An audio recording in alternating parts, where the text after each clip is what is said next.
I picked them up at 10:40, and then I had to take them down to Mater Dei to get them enrolled.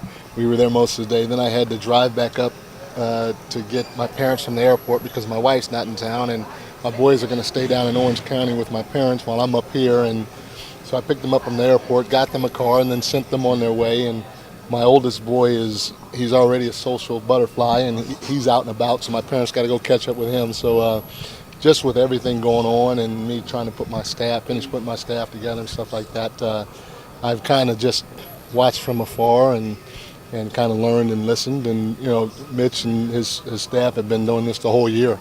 They have a plan. They know the direction that they're going to go, and I've watched them from afar. They seem extremely organized and methodical about their approach, which is what I like. And so I have the utmost faith and trust in the direction where they're going to go tonight with this draft. But we all know you bring in a defensive mindset, a defensive intensity. Even though they've been at this for a year evaluating, did it get tweaked when you came in terms of communication, what you would like, knowing you got 4 second-round picks?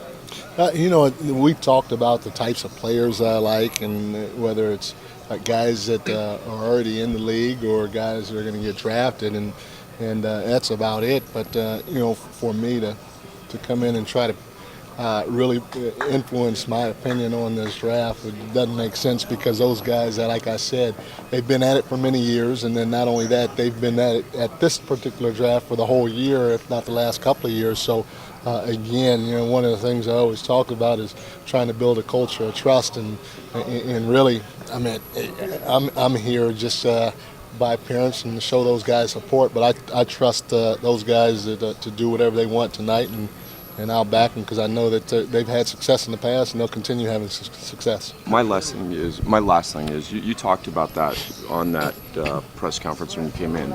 The talent's here. You still, after looking at it and having time to digest it, believe that? I love this team, and I think this team is built to win a championship or championships. So I'm excited about coaching the guys that we have. Cool. Thanks, Mike. Nice meeting you. Pleasure. My pleasure. Yeah, definitely. We'll see you talk around. later. Yes, Sure. definitely. Hey, Coach, where do you stand with putting together your coaching staff right now? I'm almost done. I'm really close to being done. Have you been able to make any decisions? I mean, I know obviously there's more than one assistant you're going to have. Been able to finalize any of them? No, I haven't. In terms of putting the contract in front of people and letting them sign it, no. But I've come close to finalizing a few spots, so I feel pretty good about the direction that it's heading. Mitch said that maybe you received 100 people reaching out to you through resumes or phone calls or trying to get in front of you for the interview. How many guys do you think total you ended up with? Well,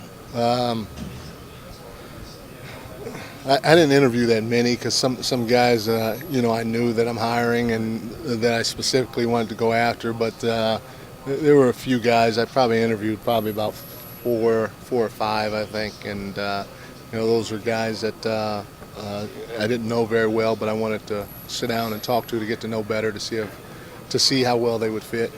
We know you met Matt here on the press conference day. You met with Kobe and Derek Fisher. Are there any other guys you've had one-on-one time with in terms of guys on the roster currently?